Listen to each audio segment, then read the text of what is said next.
Vegetables! Valkyria Chronicles has always been the pinnacle of turn-based strategy games, at least for me. Forget Fire Emblem, XCOM, or Disgaea, Valkyria Chronicles has been the best that I've played so far. But that brings up the question, what's worse, a game with a bad story and great gameplay, or a game with an amazing story and shit gameplay?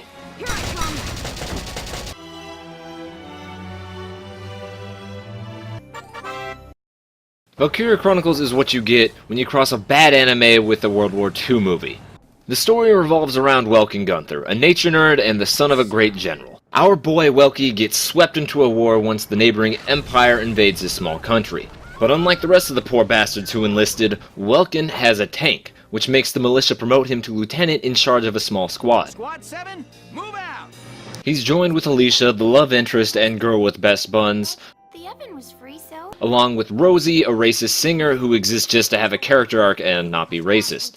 There's also Welkin's adopted sister, who's the tank driver, and there's more, but honestly, everyone else doesn't really matter in the main story. If you couldn't already tell, the main narrative is fucking garbage. War is a serious topic for any medium to tackle, but Valkyria Chronicles manages to preach to the player in the most patronizing ways possible. It's like reading a goddamn middle school essay. Oh no, my home is destroyed. War is so bad. Well, time to slaughter everyone in our paths. All this preaching feels insincere when every character ignores any potentially life-changing moment. There's one part where an injured enemy soldier stumbles into Welkin and Alicia's cabin. After this nameless soldier dies, crying for his mother, he supposedly helps Alicia and Welkin realize that Imperials are people too, and maybe we're not all that different.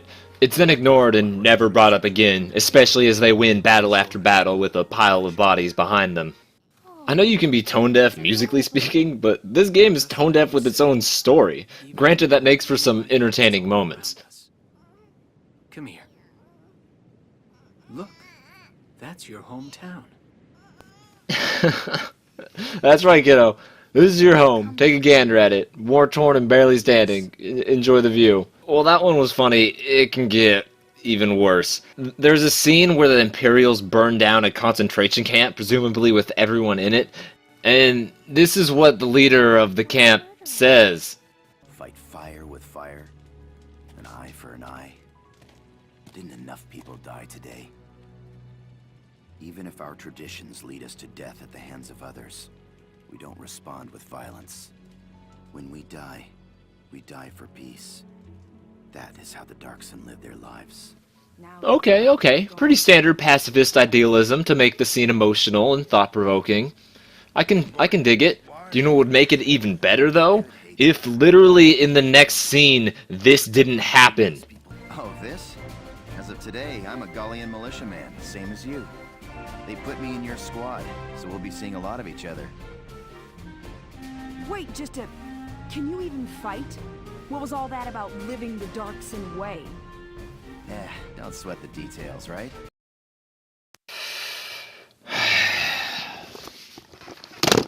Oh, I don't know. Why would you? It's not like you expect your audience to have a memory longer than 3 minutes. You son of a bitch! You son of a bitch! You know how in games like The Last of Us and Spec Ops, there are moments that are so emotionally heavy that you just need to take a break and experience something happy for a couple of hours? Well, Valkyria Chronicles is sorta like that too. Some of the writing is so shitty, I needed to step away from the game and do something that made me feel like I wasn't losing brain cells faster than undergoing an ice pick lobotomy. Everything the plot could have going for it is squandered by boring characters, lazy writing, and terrible pacing. I know this game has a very anime feel to both the story and art style, but coming from someone who likes Chinese cartoons every once in a while, the story is downright awful. Okay, now that all the bad is out of the way, let's talk about what Valkyria Chronicles does well. The light shading and what appear to be pencil lines keep the art style captivating despite the HD version basically looking the same as what was released in 2008. The orchestral score is also done pretty well in some portions of the game, even if it can get a bit repetitive during the battles. But that's not the main reason why Valkyria Chronicles has such a dedicated following. The gameplay is the main draw of this series. It's turn-based but allows you to take control of each unit in a third-person view after selecting them. There are 6 different classes to choose from, and each one has their strengths and weaknesses that need to be taken into account to accomplish each objective.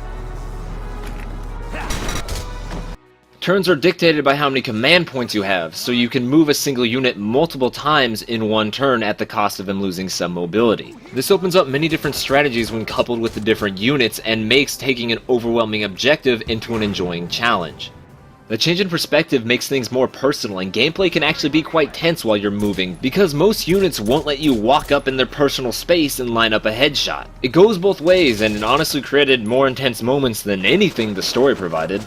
You get to aim your shots rather than just take your chances with an arbitrary hit percentage. Your accuracy is measured by the circle around your reticle, so a headshot will do more damage at the cost of accuracy. Permadeath is also a thing for the unimportant characters, although in case you get wrecked by an enemy ambush, you have the ability to revive a fallen comrade if you reach them in time. It's a tough but fair system because there's nothing worse than losing a good character to bad luck. I'm also a fan of the streamlined unit management. When you level up, it levels up everyone in the same class, and upgrading equipment gives you options without overcomplicating everything. All this keeps you out of micromanagement and into the field where all the fun is. If I had one complaint about the mechanics, it'd be how overpowered orders can be. It can get to the point where you can have one unit storm the enemy camp and completely take it over. It's a strategy in itself, but it can feel a bit unfair for the AI at times. The footage I'm showing now is me actually completing a mission in a single turn. Of course, that only applies for the capture the base objectives, but there are quite a bit of those. Things really pick up when you need to take out an enemy commander or defend a certain point. This can apply to taking out a gargantuan tank to a scout who dodges everything. These missions keep you on your feet and keep the combat fairly fresh. Oh yeah, I should probably answer the what's worse question that I started the video with.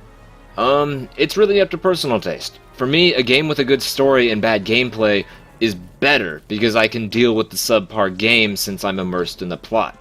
Valkyria Chronicles actually took me about 2 weeks to finish because the story never motivated me enough to plow through the whole thing in a few sittings. With that said, Valkyria Chronicles gets a C+. It's a fun game with a painful story. It has a lot to offer for turn-based RPG fans, just thank God you can skip the cutscenes. Are important. They link the roads that bring people what they need. I'd like to become a sort of bridge, linking my crew together.